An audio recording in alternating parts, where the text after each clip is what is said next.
이제 우리 하나님 말씀 마가복음 2장입니다. 마가복음 2장 1절부터 5절까지 말씀입니다. 마가복음 2장 1절부터 5절까지 우리 한 절씩 교독해서 읽겠습니다. 1절 제가 먼저 읽겠습니다. 수일 후에 예수께서 다시 가버나움에 들어가시니 집에 계시다는 소문이 들린지라 많은 사람이 모여서 문 앞까지도 들어설 자리가 없게 되었는데 예수께서 그들에게 도를 말씀하시더니 사람들이 한 중풍병자를 네 사람에게 메워 가지고 예수께로 올세 무리들 때문에 예수께 데려갈 수 없으므로 그 계신 곳에 지붕을 뜯어 구멍을 내고 중풍병자가 누운 상을 달아내리니 같이 읽습니다. 예수께서 그들의 믿음을 보시고 중풍병자에게 이르시되 작은 자야 내 죄 사함을 받았느니라 하시니 아멘. 이탈리아 파르마 대학의 그 신경과학 연구팀이 이 원숭이를 대상으로 해가지고 이 원숭이들의 동작하고 또 그때 나타나는 원숭이들의 이 뇌신경 세포의 활동 이 상관관계를 관찰하는 실험을 했습니다. 그 실험 과정에서 참 흥미로운 한 가지를 발견했는데요. 그 뭐냐 하니까 이제 열심히 움직이고 활동하는 이 원숭이들의 그룹을 만들고요. 또 한 그룹은 이제 자기는 활동을 하지 않고 열심히 활동하는 그 동료 원숭이들을 이제 지켜보는 이 두 그룹으로 나누어 가지고 그 뇌 신경 세포가 어떻게 이제 활발히 움직이는가를 관찰했더니 참 재밌게도요. 그 움직이지 않고 자기 동료 원숭이들이 활발하게 움직이는 것을 구경만 한, 바라보기만 한 그 원숭이들 이 뇌신경 세포에도 열심히 활발하게 움직이는 원숭이들에게서 나타나는 것과 똑같은 뇌신경 세포의 움직임이 있더라는 겁니다. 이런 현상은 그 사람을 대상으로 연구할 때도 관찰이 됐는데요. 이제 어떤 사람에게 사진을 보여준 겁니다. 이 바늘에 콕 찔려가지고 아파하는 그 그림, 그런 이제 그 사진을 보여줬더니 그 그림을 보는 그 사람이 실제로 그 자기 뇌에서 자기가 바늘에 찔릴 때 느끼는 그 통증이 올 때에 이 뇌 활성화 현상이 일어나더라는 겁니다. 그래서 이제 그 연구들을 통해 가지고 발견한 게 뭐냐면은 인간의 뇌에는 이 거울 뉴런이라고요.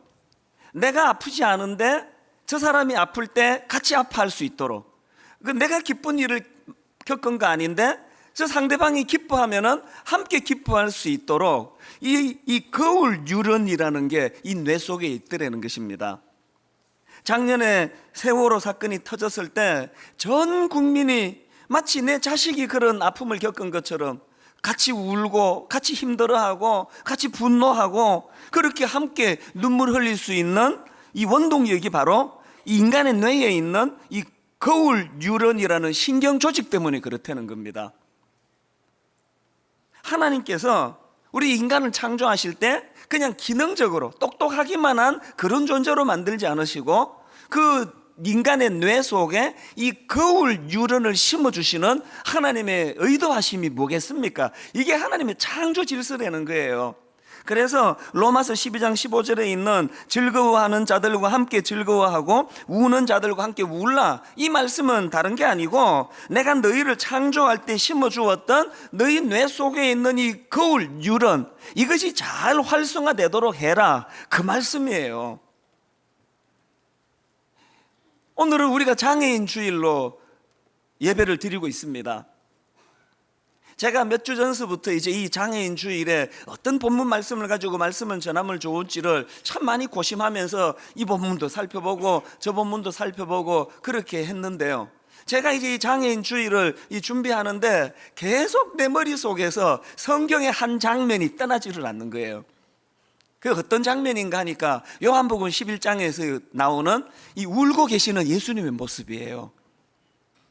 아니 지금 요한복음 11장에 무슨 일이 있었길래 예수님이 울고 계십니까? 이 기가 막힌 그 그림 아닙니까? 창조주 되시는 하나님께서 이 눈물이라는 거는 우리 인간에 가진 결함 때문에, 인간의 연약한 미숙함 때문에 그래서 흘리는 게 눈물인데 창조주 되시는 하나님께서 울고 계신다. 이 기가 막힌 그림 아닙니까? 도대체 무슨 일이 있었길래 예수님이 지금 눈물을 흘리시는 겁니까? 몇 주 전에 말씀드렸지만 예수님이 사랑하시던 삼남매 마리아, 마르다, 나사로, 이 삼남매 중에 오빠 나사로가 병을 만나 목숨을 잃은 겁니다. 그 남은 두 자매가 얼마나 비탄에 빠졌겠습니까? 요한복음 11장 32절을 보십시오. 마리아가 예수 계신 곳에 가서 배웠고 그 발 앞에 엎드려 이르되 주께서 여기 계셨더라면 내 오라버니가 죽지 아니하였겠나이다. 여러분, 이 장면을 상상할 수 있지 않겠습니까? 아마 마리아가 눈물을 줄줄 흘리면서 이런 말씀을 주님께 드렸을 거예요. 그랬더니 그 다음 33절부터 보십시오. 예수께서 그가 우는 것과 또 함께 온 유대인들이 우는 것을 보시고 심령에 비통히 여기시고 불쌍히 여기사 이르시되 그를 어디 두었느냐 이르되 주여 와서 보옵소서 하니 예수께서 눈물을 흘리시더라. 여러분, 이 장애인 주일을 앞두고 제가 왜 자꾸 이 장면이 머릿속에 그려졌을까요? 예수님께서 그저 기계적으로 당신 하실 수 있으니까 그냥 기계적으로 나사로 살려내시는 그 일만을 하신 게 아니고 그 인생의 연약함에서 오는 그 고통의 눈물, 그 눈물을 보시면서 주님이 공감하고 계시다는 것, 주님도 같이 우신다는 것, 이게 얼마나 위로가 됐는지 모릅니다. 이게 하나님의 창조 질서 아닙니까? 그러고 보면 마태복음 20장 34절에도요 예수께서 불쌍히 여기사 그들의 눈을 만지시니 곧 보게 되어 그들이 예수를 따르니라. 마태복음 14장 14절 예수께서 나오사 큰 무리를 보시고 불쌍히 여기사 그 중에 있는 병자를 고쳐주시니라. 누가복음 7장 13절 주께서 과부를 보시고 불쌍히 여기사 울지 말라 하시고, 이런 내용들을 보면은 예수님의 공생의 기간에 엄청나게 많은 그 장애를 고쳐주시고 죽은 자를 살리시고 귀신을 쫓아내시고 하는 이 모든 주님의 그 사역의 배경에는 우리 인생을 향하신 긍휼히 여기는 마음, 불쌍히 여기는 마음이 있었다는 거 아닙니까? 그렇기 때문에 여러분, 목회하는 제가요, 또 이 땅을 살아가는 여러분들이요, 이 겉으로 드러나는 행동보다 더 중요한 것은 그 행동이 왜 나왔느냐, 어디서 나온 거냐는 거예요. 오늘 제가 설교하는 이 시간에요, 한 주일 내내 세상에서 힘들게 사시고 물질적인 어려움, 건강을 다치고 이렇게 상하고 저렇게 상하신 성도님들을 향한 이 주님의 긍휼함이 없이 설교한다면요, 지금 이거 제가 울리는 꽹과리예요. 이 설교 아무 의미가 없습니다. 제가 우리 교회 젊은 부목사님들에게 수없이 하는 잔소리의 핵심이 이거예요. 한 주일 동안 신방 몇 가정 했나? 실적 올리려고 목회하는 거 아니다. 단 한 가정을 만나도 이 주님의 이 불쌍히 여기는 이 마음, 이 긍휼한 마음을 가지고 신방하고 상담하고 누구 만나 눈물 닦아주고 이런 일을 하지 않으면 그 목회는 이거 다 헛것이다. 여러분, 우리 목회자들만 그래야 되겠습니까? 오늘 우리 순장 사역하시는 거, 성가대 찬양하시는 거, 기악으로 반주하시는 분, 예배 인도, 안내, 봉사, 모든 여러분들의 그 행위 이면에는 이 주님의 불쌍히 여기심, 이 불쌍히 여기시는 주님의 긍휼하심이 자리에 자꾸 있어야 된다는 겁니다. 제가 오늘 이 장애인 주일을 맞이해 가지고 오늘 본문을 선택한 이유는요, 본문에 나오는 딱 한 장면 때문이에요. 오늘 본문 마가복음 2장 1절 2절을 보십시오. 수일 후에 예수께서 다시 가버나움에 들어가시니 집에 계시다는 소문이 들린지라 많은 사람이 모여서 문 앞까지도 들어설 자리가 없게 되었는데 예수께서 그들에게 도를 말씀하시더니, 어떤 상황인지 아시겠죠? 예수님이 병 잘 고쳐주신다, 귀신 잘 쫓아내신다, 이런 소문이 이제 막 퍼져나가기 시작해가지고요, 예수님 주변으로 막 엄청난 사람들이 몰려들고 있는 상황이에요. 이런 상황인데 본문에 보면은 깜짝 놀랄 해프닝이 벌어집니다. 주님이 한참 그렇게 말씀을 전하고 계시는데요, 지붕을 뜯어가지고 거기에 중풍병자 한 사람을 이 4명의 친구들이 이제 내려놓는 이런 해프닝이 벌어진 거예요. 이게 겉으로 보기에 엄청난 게 무례한 짓 아닙니까? 지금 내가 한창 예배 인도하고 있는데 누가 저 지붕 뜯어가지고 뭘 이렇게 하나 내린다고 하면 예배에 얼마나 이게 방해가 되겠습니까? 당황스러운 일 아닙니까? 그런데 제가 이 본문에서 발견하는 것은 뭐냐 하면, 예수님께서는 그렇게 겉으로 드러나는 무례해 보이는 그 행동에 초점이 있는 게 아니고, 그렇게까지라도 해서 자기 이웃, 자기 친구, 중풍병으로 고통하는 자기 이웃을 주님께로 인도하고자 하는 그들의 마음을 주님은 보시는 거예요. 그래서 그 중풍병자를 고쳐주시는 주님의 모습, 이 한 모습이 오늘 이 땅을 사는 우리들 뇌리에 이게 각인이 돼야 된다는 것입니다. 여러분, 장애인 주일을 맞은 오늘 이 본문 속에서 우리가 반드시 배워야 될 메시지가 많이 있지만, 제가 그거를 압축해서 두 가지로 정리를 해보았는데요. 자, 여러분, 오늘 이 본문 말씀에서 배워야 할 두 가지 메시지가 뭡니까? 첫째, 이 예수님의 공감 능력을 바탕으로 한 이 긍휼의 정신을 회복해야 된다는 겁니다. 목회를 하는 저나 회사를 다니시는 여러분이나 가정에서 자녀를 키우시는 주부나 누구나 할 것 없이 반드시 회복해야 될 덕목이 바로 이것입니다. 예수님께서는 그 지붕을 뚫어서라도 어려운 친구를 도와야 되겠다는 그 네 사람의 마음을 보신 거예요. 그래서 5절에 보니까요, 예수께서 그들의 믿음을 보시고 중풍병자에게 이르시되 작은 자야 내 죄사함을 받았느니라. 오늘 우리가 회복해야 되는, 그리고 또 성경에 이것을 기록하게 하심으로 주님께서 이것을 보고 우리 모두가 회복되기를 원하시는 마음은 주님의 이 긍휼함, 불쌍히 여기사, 이 긍휼함의 마음이에요. 제가 언젠가 그 텔레비전을 보는데요, 이제 저희 집에 TV가 있을 때니까 이게 좀 오래전의 이야기 같아요. 내가 지금 선명하게 기억하는데, 그때가요, 저녁 식사를 하기 바로 직전이에요. 꼭 그 텔레비전에 보면은 식사하기 전에 그 식당가 소개를 주로 하잖아요. 그때도 이제 딱 그 시간인데요, 보니까 이제 그 지방에 있는 이 곱창 전문 골목이래요. 카메라 비춰주는데요, 온 거리가 다 곱창 식당이에요. 곱창 요리.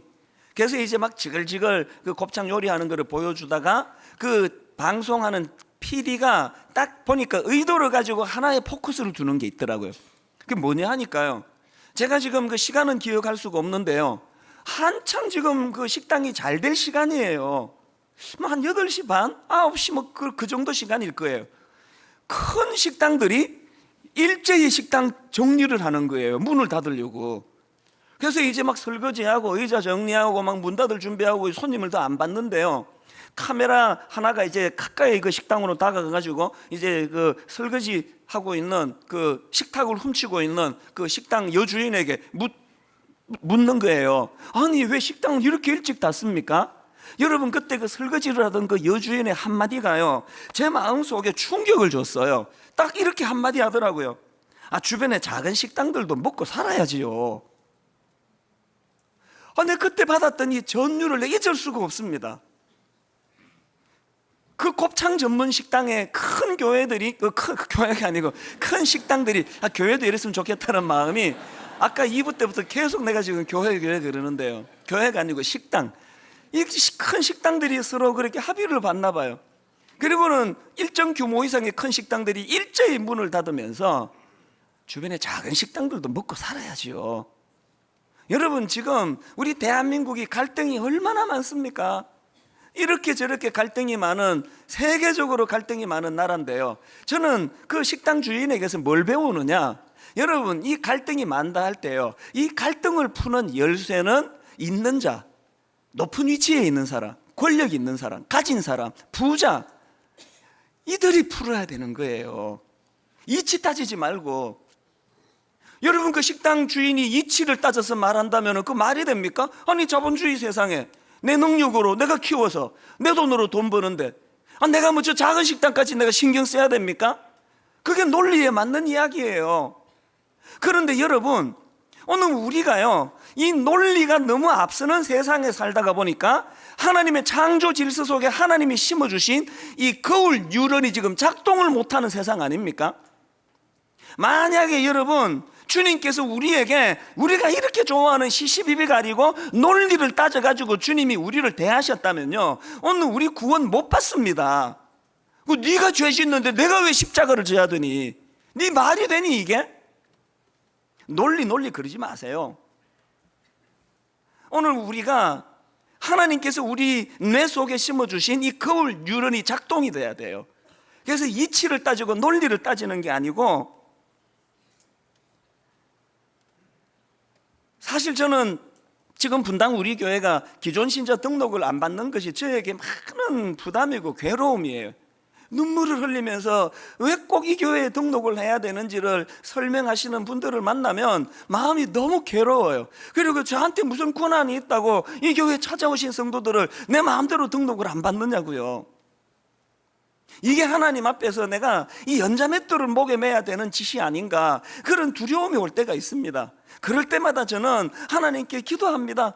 오늘 본문에 그 내 중풍병자를 데리고 온 그 사람들의 겉으로 보여지는 행위만 보고 책망하지 아니하시고 그 중심을 보시는 주님께서 우리 교회를 불쌍히 여겨주시기를 바랄 뿐이에요. 여러분, 그 식당 하시는 분들도 그 주변에 작은 식당들도 먹고 살아야지요. 이렇게 이야기하면 일찍 문을 닫는다면 교회야 뭐 말할 필요가 있겠습니까? 지금 우리 교육관에서 인큐베이팅 교회라고 지금 분리개척이 지금 시작이 돼서 교회가 얼마나 은혜롭게 잘 되고 있는지 몰라요. 저는 그 담임 목사님, 전상출 목사님을 만나가지고 한 가지 부탁을 했습니다. 이제 여기서 이제 인큐베이팅이 잘 돼가지고 이제 이 공간을 떠나가지고 어느 지역인가 가서 교회를 시작할 때 한 가지만 내가 부탁을 합시다. 인근 교회의 성도들이 찾아오면 인근 교회 성도들 등록은 안 받겠습니다라는 것을 선언해 달라고, 주보에 그걸 실어 달라고. 그리고 그거 그냥 신용만 하는 게 아니고 진심으로 그렇게 한번 실천해 달라고. 저는요, 우리 장로님들과 더불어서 무슨 정책이냐, 후원은 하되 간섭은 하지 않는 정책이에요.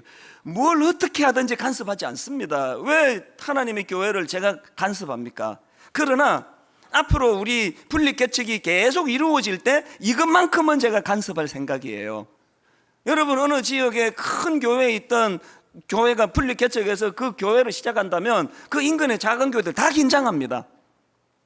이 슬픈 현실이에요. 우리가 할 수 있는 일은 이 인근 교회 성도들 우리 등록받지 않겠다, 우리 전도해서. 왜 이런 선언이 필요할까요? 그 식당 주인에게 배우는 거 아닙니까? 작은 교회도 같이 살아야죠. 같이 부흥해야죠.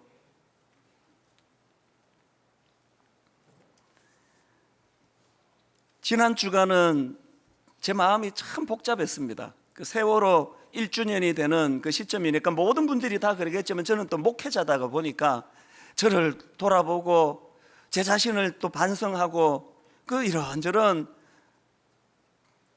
생각이 많은 시간을 보냈는데요.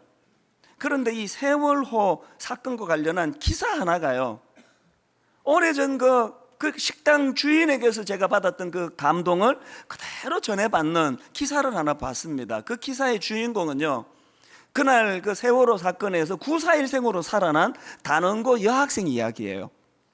보니까 얘가 거의 막차로 이제 살아났어요. 배가요 거의 90도까지 기울어지던, 90도 가까이 기울어지던 그 상황에서 억지로 941생으로 이제 목숨을 건졌는데요, 그렇게 하고 살았다 그러고 그냥 갚버리지를 않고요. 이게 우리 어른들이 배워야 되는 모습이에요. 자기 뱃속에 갇혀있던 자기 동료 친구들을 건져내는 일에 얼마나 10명 그렇게 했대요. 그 애들을 끌어내는 일을 하다가 허리를 다친 거예요. 이 여고생이, 여러분 그 젊은 애들은요, 10대들은 어지간하면 허리 안 다칩니다. 우리보다 유연하기 때문에 얘가 허리를 다쳤어요. 그래서 이제 무려 8개월 가까이를 이제 그 허리 치료를 받았는데요. 근데 이 친구가 지난 겨울에 허리 낫지도 않았는데 치료를 중단해 버렸다는 거예요. 그 기사에 왜 그 허리 치료를 중단했느냐, 그 여학생이요 간단하게 이렇게 대답했습니다. 나만 아프지 않으면 먼저 간 친구들한테 미안하잖아요. 뭐 세월호 사건을 가지고 뭐 이렇게 저렇게 분석 많이 하는데요, 이 어린애에게서 이 한마디만 배우면 될 것 같아요. 나만 아프지 않으면 먼저 간 친구들에게 미안하잖아요. 멀쩡히 우리 집에 새아이는 저녁에 학교 갔다가 집에 무사히 들어오면 미안해하는 마음이 우리에게 있는 것, 이게 거울 유런이 작동될 때 가능한 일이에요. 여러분, 신앙이 성숙해진다는 거, 이 신앙이 성장한다는 거 뭘 의미하겠습니까? 많은 걸로 제가 설명드릴 수 있지만요, 우리 신앙이 자란다는 것은요, 하나님이 창조 질서로 내 뇌 속에 심어주신 이 거울 유런이 작동되기 시작하는 거, 이게 신앙이 자란다는 거 아닐까요? 그래서 그저 내게만 집중하고 살아가는 죄성을 가진 우리가 이웃의 눈물이 보이고 기뻐하는 이웃의 미소가 보이고 함께 울고 함께 웃는 이런 데까지 마음이 가지는 거, 이게 신앙이 성숙해진다 말할 수 있는 거 아닐까요? 사실 저는요, 분당 우리 교회 여러 성도님들을 보면서 참 존경하는 마음이 생겨요. 저는 주로 말만 갖고 떠드는 사람 아닙니까? 설교하느라고 준비하고 그렇게 말로 주로 떠들고 있지만요, 정말 이 설교를 삶으로 살아내는 성도님들이 너무너무 많으세요. 그분들이 진심으로 저는 존경스러워요. 지금 한마음 장애인 복지관, 우리 교회가 생기기에는 규모가 너무 커져 버렸습니다. 지금 여러분, 저 장애인 복지관에요, 장애인들의 하루 평균 이용 인원이 600명이랍니다. 비장애인들 출입하는 것까지 하면 하루에 평균 1,800명이 출입한대요. 지금 그 장애인들이 사회생활에 적응할 수 있도록 직업교육, 재활, 스포츠, 언어치료, 심리치료, 무려 저 장애인 복지관 안에 300여 개의 프로그램이 가동되고 있습니다. 이걸 누가 이거를 움직입니까? 모두가 사람이 하지 천사가 와서 합니까? 세상에 저 장애인 복지관에 보면은요, 그 젊은 우리 젊은 복지사들, 그 젊음을 연약한 이웃을 위하여 인생을 바치며 그렇게 전문적으로 몸을 던지는 우리 복지사들을, 사회 복지사들을 보면서도 너무 존경이 가고요. 그 외에 뭐 말로 다 할 수 없는 수많은 우리 자원봉사자, 이름도 드러내지 않고 있는 듯 없는 듯 섬기고 있는 많은 봉사자들이 있습니다. 저는 최근에 이 PD 수첩에서요, 이 발달 장애인의 엄마로 산다는 것, 이런 제목의 그 프로그램을 보았습니다. 제가 그걸 보고 나니까요, 오늘 설교할 자신이 없으시더라고요. 내가 그들의 수고를 뭘 안다고 함부로 내가 설교하겠느냐고.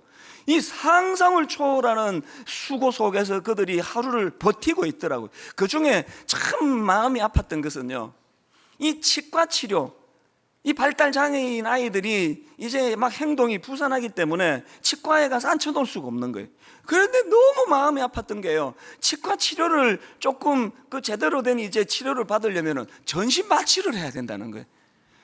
그 치과 치료 한 번 받는데요, 비용이 100몇십만 원씩 든대요. 근데 지난주에 그 장애인 복지관 관장에게 메일이 왔습니다. 저 한마음 복지관 안에 치과가 있다는 거예요. 이게 어떻게 된 일이냐? 분당 우리 교회 치과 의사 15분이 지금 화요일마다 또 주일마다 거기서 지금 병원을 열고 계시대요. 자원봉사. 그뿐만이 아니에요. 우리나라의 그 재활의학계 전문가라고 하는 그 두 분이 계시다는데, 공교롭게 그 두 분이 다 이 교회 성도래요. 그 전문가 두 분이 지금 저 한마음 복지관에서 정기적으로 재활의학을 지금 상담해 주시고 도와주시고, 이건 돈으로 환산할 수 없는 거예요. 그게 정성이고 그게 눈물이고, 그게 오늘 예수님이 우리에게 심어주신 이 거울 유런이 없으면 이 불가능한 일 아닙니까?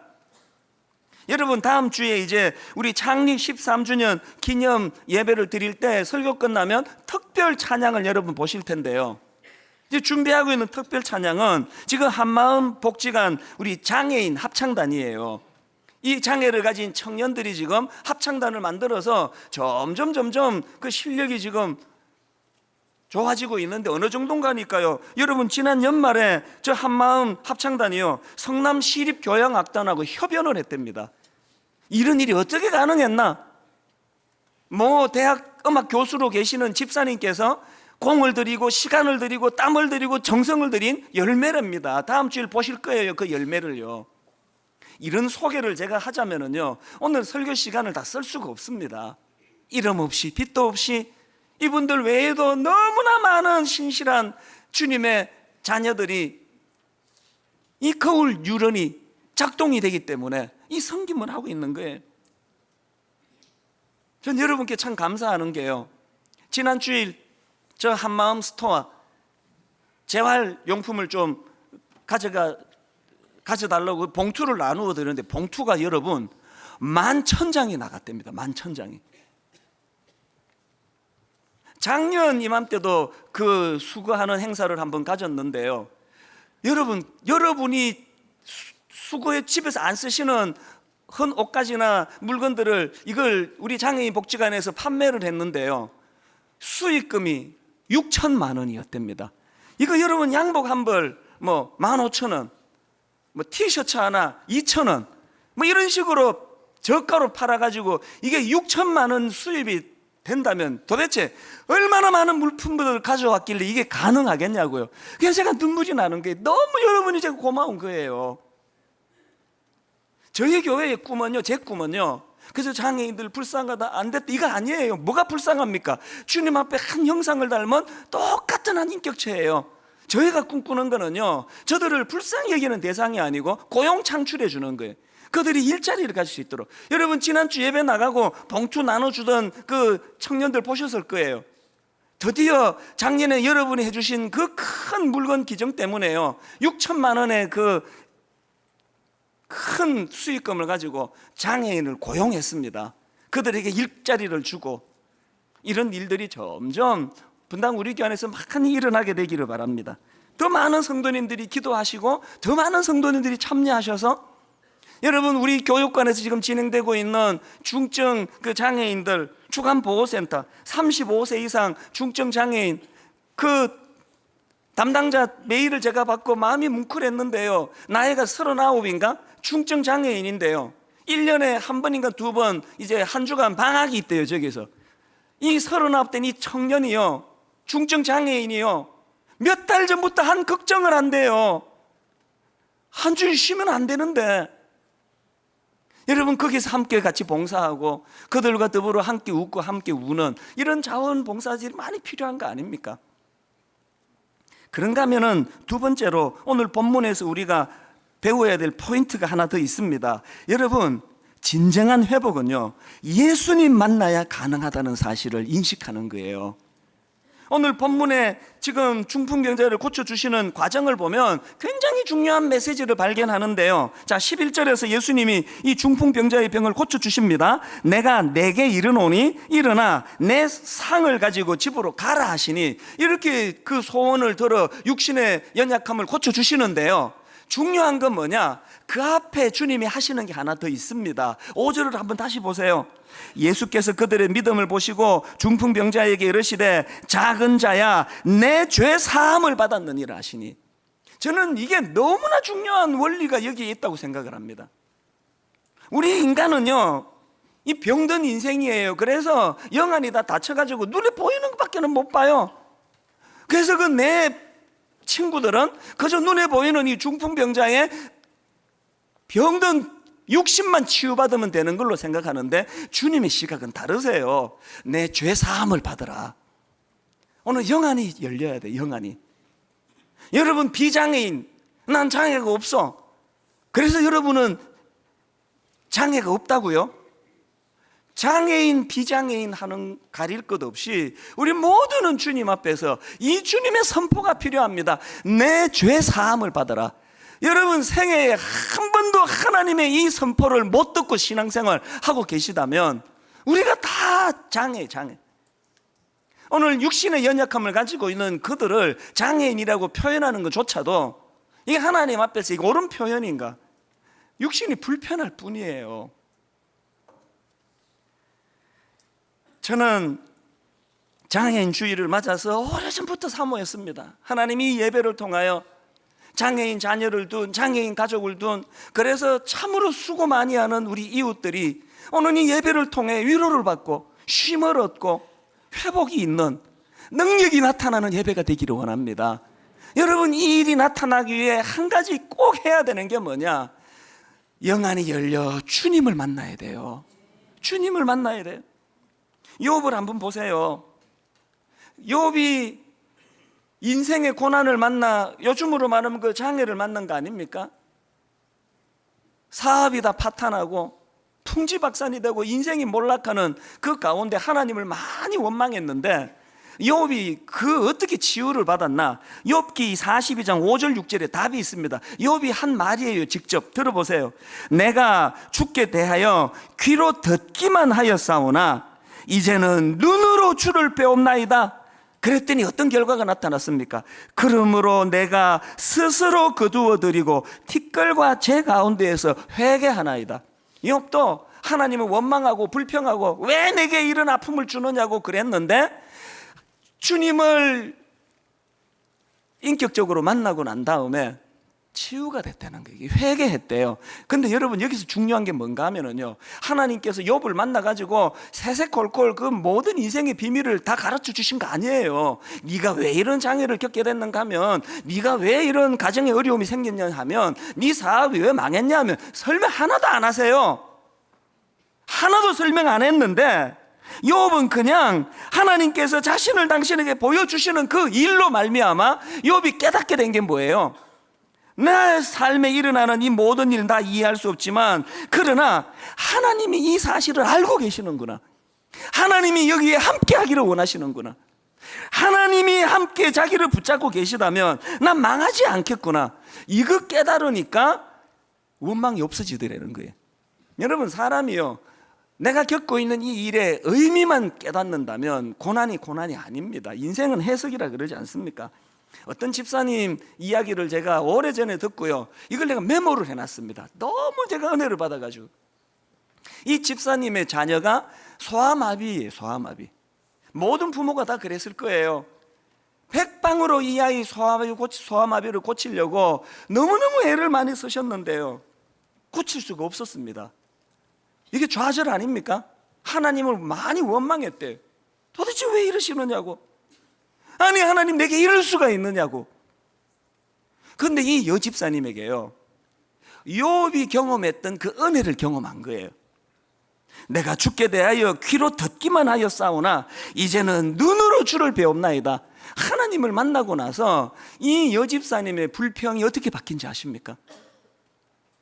기도하는 중에 이 깨달음을 얻은 거예요. 하나님이 그에게 주신 깨달음이 뭐냐?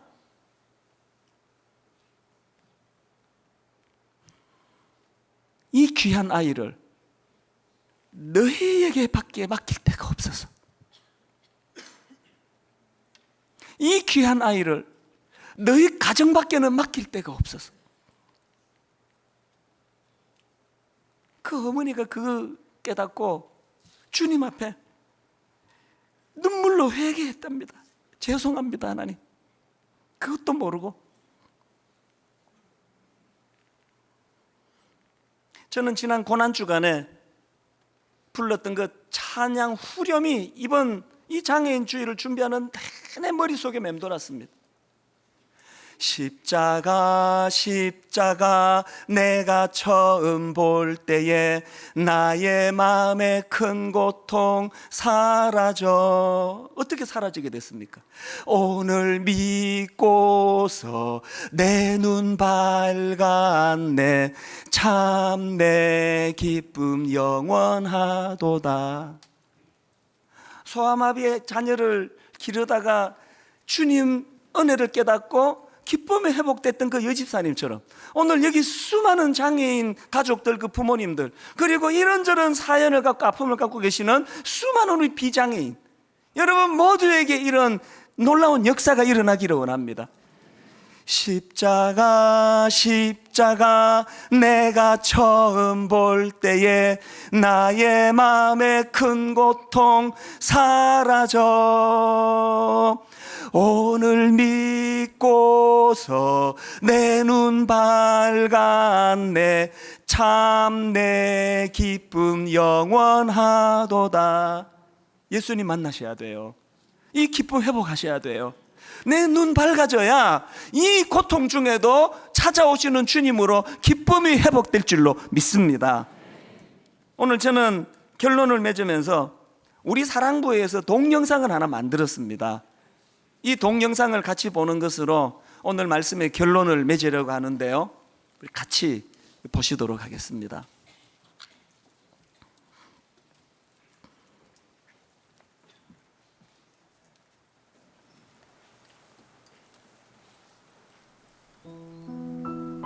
나는 성찬이 엄마입니다.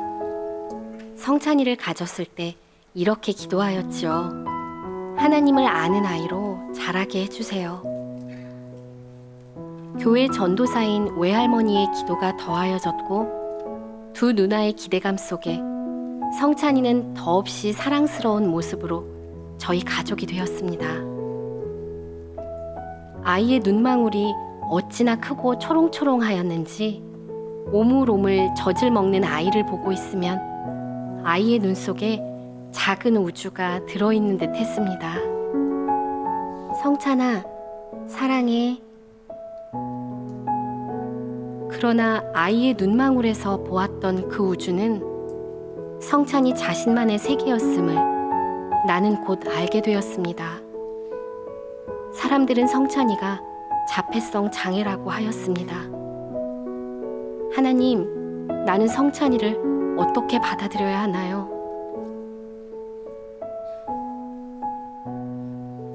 하나님은 제 어린 시절 장애가 있던 단짝 친구를 만나게 하셨고 발달 장애에 대한 책을 출판하는 일도 하게 하셔서 저를 성찬이 엄마로 준비시키셨음을 알게 되었습니다. 성찬이가 아니었으면 쉽게 지나쳐갔을 사소한 일상의 소중함을 느끼고 아이의 작은 성취에도 기쁨을 만끽하였습니다. 이 감격과 기쁨을 하나님께 예배로 올려드리고 싶었습니다. 하지만 모두가 공감할 수는 없는 성찬이의 모습이 다른 교우들의 예배에 방해가 될까봐 한동안은 교회에 나갈 엄두도 내지 못하였습니다. 하나님, 성찬이와 함께 예배할 수 있는 교회를 만나게 해주세요. 집에서 인터넷으로 예배를 드리며 우리는 함께 기도하고 소망하였습니다. 그러던 어느 날 저는 분당 우리 교회를 알게 되었습니다. 무작정 전화부터 걸었지요. 성찬이가 마음껏 예배 드릴 수 있는 우리 사랑부로 초대를 받았습니다. 저와 성찬이 그리고 두 누나, 우리는 하나님이 인도해 주신 교회로 함께 예배를 드리러 갑니다. 그리고 우리 사랑부, 나의 성찬이가 하나님을 온몸으로 느끼고 표현하고 만나는 그곳.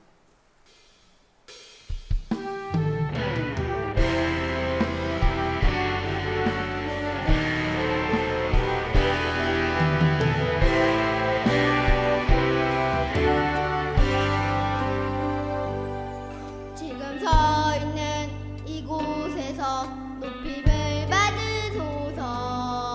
내가 밟는 땅 주님의 땅이니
지난 주 중에 저는 저 동영상을 보면서 많이 울었습니다. 다른 이유가 있는 게 아니고요, 저 애들이 너무 아름다워서, 또 저 아이들을 섬기는 그 부모들이 너무 아름다워서 결론을 맺으면서, 여러분, 장애인들은 우리가 불쌍히 여길 대상도 아니고요, 그냥 방치하고 내버려둘 대상도 아니고요, 똑같은 하나님의 형상을 닮은 고귀한 한 인격체로서 함께 울고 함께 웃고 서로가 도와가면서 그렇게 공동체를 세워 나갈 대상이에요. 분당 우리 교회는 장애인들과 비장애인들이 함께 울고 함께 웃으며 작은 천국을 이루어가는 그런 공동체가 되기를 주님 이름으로 축복합니다. 오늘 주신 말씀을 생각하시면서 우리들의 찬양 471번입니다. 전능하신 나의 주 하나님은 능치 못하실 일 전혀 없네. 우리의 모든 간구도, 우리의 모든 생각도, 우리의 모든 꿈과 모든 소망도 이 하나님을 기쁨으로 이렇게 노래하기 원합니다. 전능하신 나의 주 하나님은, 전능하신 나의 주 하나님은 능치 못하실 일 전혀 능치 없네. 못하실 일 전혀 없네. 우리의 모든 간구도, 우리의 모든 간구, 우리의 모든 생각도, 우리의 모든 생각, 우리의 모든 꿈과 우리의 모든 소망도, 꿈과 모든 여러분이 하나님을 선포하십시오. 신실하신 나의 주 하나님은 신실하신 나의 주 하나님, 우리의 모든 괴로움 바꿀 수 있네. 우리의 모든 괴로움 바꿀 수 불가능한 일 행하시고 불가능한 일 죽은 자를 일으키시니 그를 이길 자 아무도 없네. 그래서 이렇게 노래하는 겁니다. 주의 말씀 의지하여 주의 말씀 의지하여 깊은 곳에 그물 던져 오늘 그가 놀라운 일을 이루시는 것 보라. 주의 말씀 의지하여 믿음으로 그물 던져 믿는 자에게 능치 못함 없네. 주의 말씀 의지하여 주의 말씀 의지하여 깊은 곳에 그물 던져 오늘 그가 놀라운 일을 이루시는 것 보라. 주의 말씀 의지하여 믿음으로 그물 던져 믿는 자에게 능치 못함 없네. 나의 길 오직 그가 아시나니 나의 길 오직 그가 아시나니 나를 단련하신 후에 이렇게 선포하십시오. 내가 정금같이 나오리라.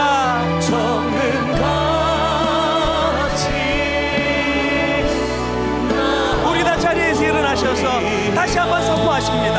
나의 길 오직 그가 아시나니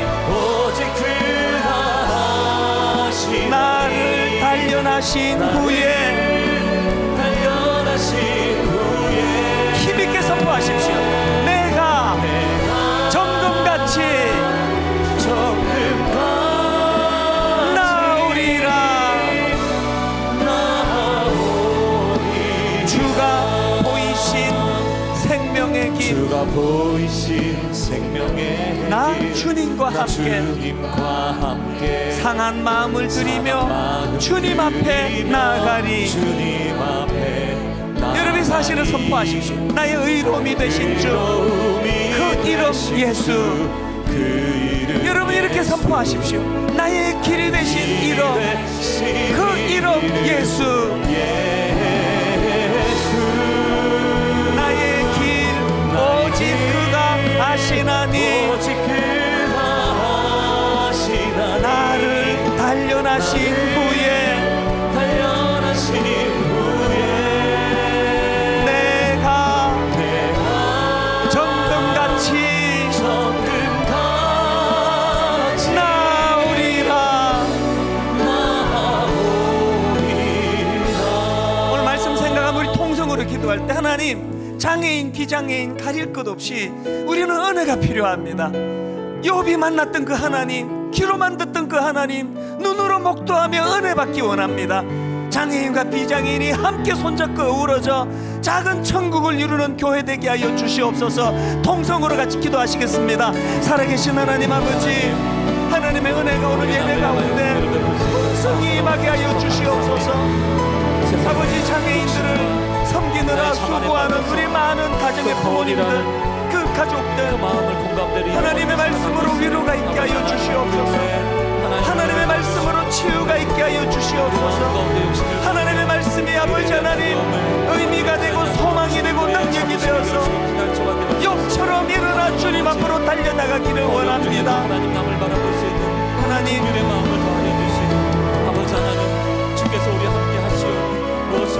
장애인들이 비장애인들이 서로가 손에 손을 맞잡고 서로가 서로를 격려하며 세워주면서 하나님, 내 안에 있는 주님이 심어주신 그 왼손을 이제는 작동되어 가면서 그렇게 달려가도록